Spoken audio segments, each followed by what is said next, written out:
Okay, the first thing I want to talk about is I bought some books. There are 3 books that Reagan read that changed his mind. One is the Law by Friedrich Hayek that I have back there. The one is the Economics of, what is it? I'm forgetting. Economics in One Lesson, and the other one is The Road to Serfdom. So I bought those books. You guys can have them if you want back there, or make a donation. But that is really the key. The law was written in 1850, right after Karl Marx, and it talks about socialism and how it doesn't work. And Economics in One Principle, you look at, like, if I were to talk about calPERS, you look at calPERS site, they say we spend millions of dollars. We're contributing to the economy. Well, where did they get that money from? You look at Coast Community College District, they say the same thing. You know, we're contributing. No, you took money from someplace else. That's the economic lesson.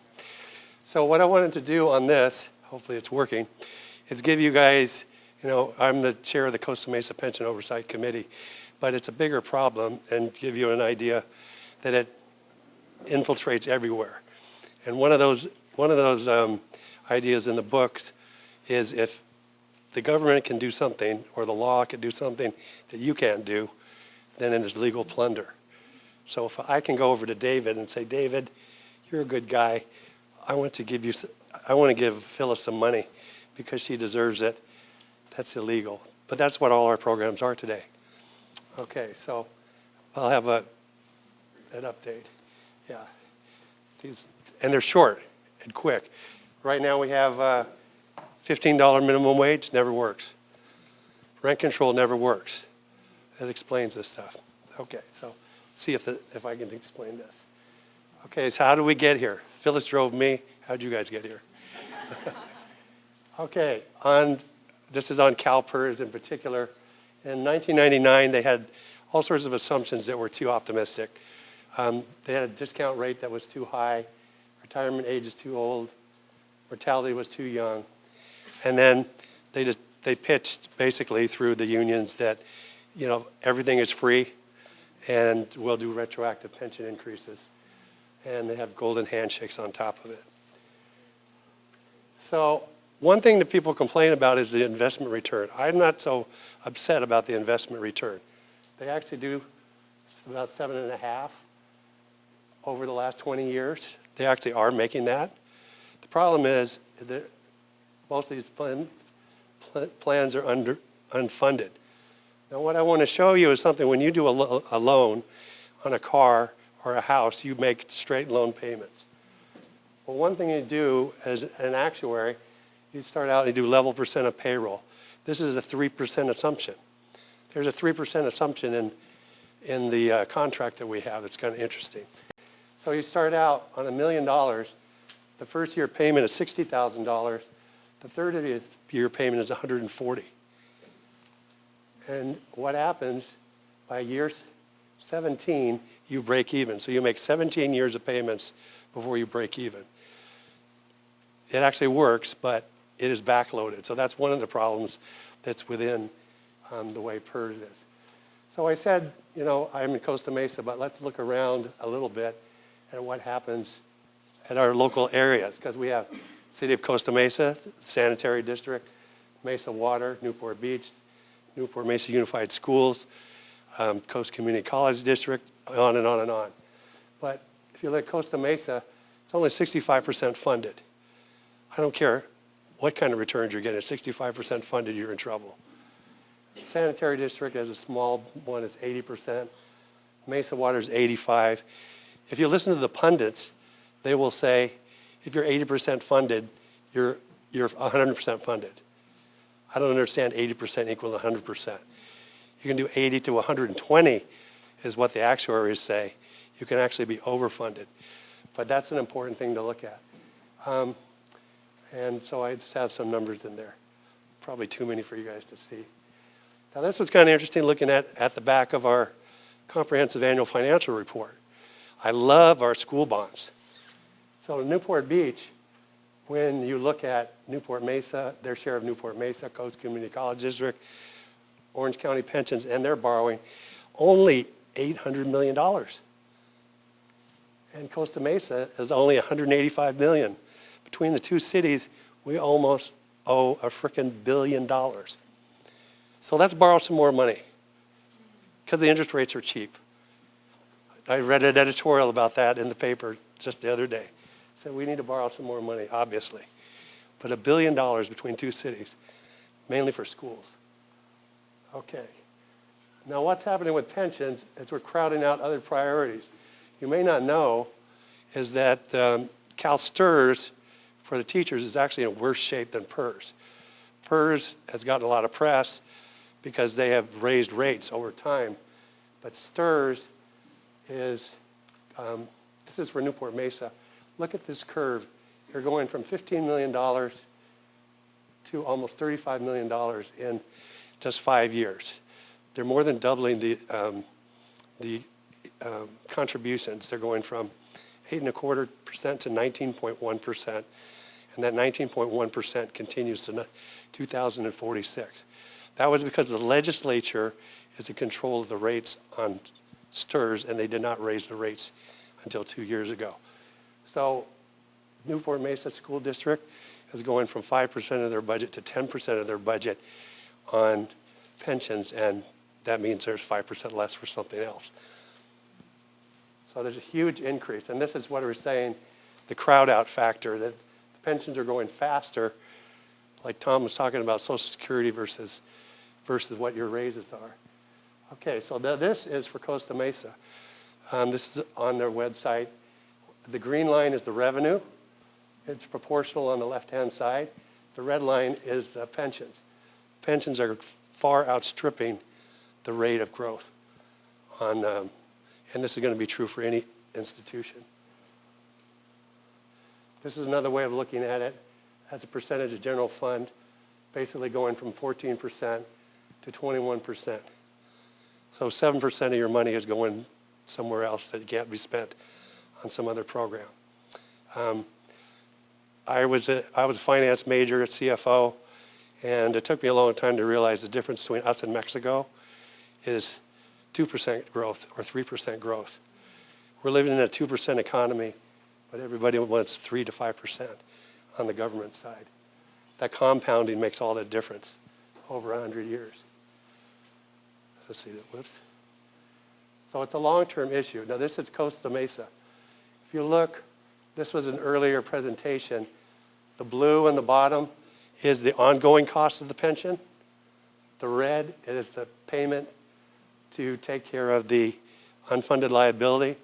And there's the payment curve that you see. You go payments of 40 million down to zero to get that. But Costa Mesa, it takes about 20 years before we're even starting to bend the curve down. And that's typical for all of these because of that amortization I showed you earlier.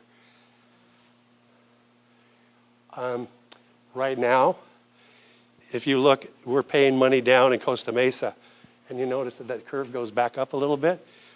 All of the agencies lined up in the state to say, for the first 5 years, do not fully amortize. We want to ramp up.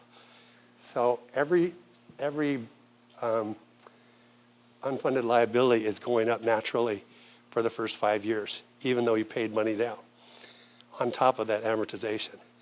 So right now, we're at 217 million, but in a few years, it's like 220, without any other assumptions. So it's built in. This is Costa Mesa again, and these are just the rates to show that the contribution rates for miscellaneous, police, and fire. Pretty typical in other cities as well.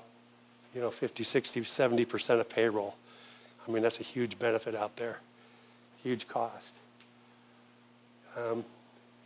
This shows total PERS contribution. You know, it's going up, but remember that slide before? The balance went up. You pay more and the balance goes up. It goes down after 17 years, but it takes a while. Okay, I did a study. This was on the police. So just to show in '99 that the average salary was $67,000 And now the average salary in 2014 is $124,000. That's base. And this is what happened with the pensions. Pensions went, they're a little bit tricky that they'll tell you what the total pensions are for everybody who was retired, 30 years ago, who was, getting $23 versus the person who's getting $2,300. But it started out at $39,000 and is at $90,000 right now. That's the Costa Mesa number for police. For miscellaneous employees, it started at $46,000. That's salary based. It's actually gone out to $67,000. And the pension started at $13,000 back in the day, and now it's $31,000. So those are probably pretty typical numbers. And I saw that on Newport's website, they actually go back 30 years. Could do that for 30 years on Newport if you wanted to. Yeah, some contribute to the pension. Some do.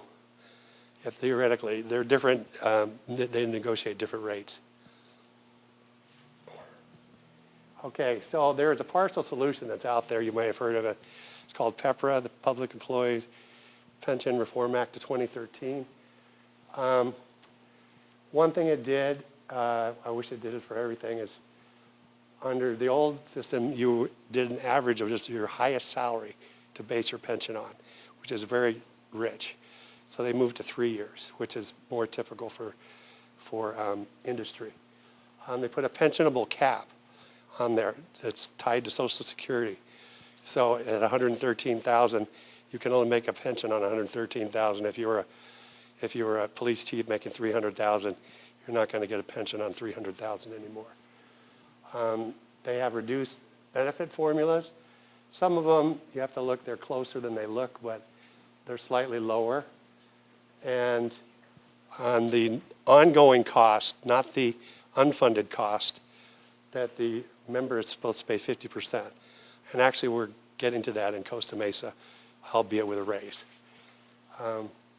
And there's a thing that actually was involved here with Costa Mesa, where some employers would pick up and pay the question, what you said for public employee retirement law, like a safety employee is supposed to contribute 9%, that the agency would pay the 9% for them.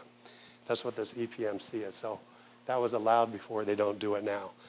So overall, my guess is the PEFRA is probably about a 15% solution for the factors that it has. It lowers some of the rates for new employees.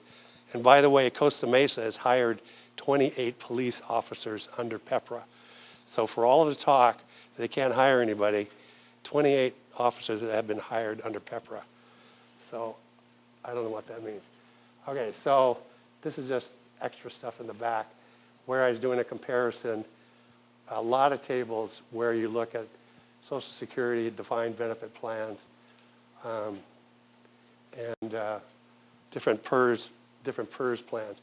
But for instance, a Social Security using a miscellaneous employee, which is a general employee, and a safety employee, it's pretty interesting to me that basically the lifetime benefits were $600,000, even though a person is making $70,000 as a miscellaneous person, and as a safety person, $122,000.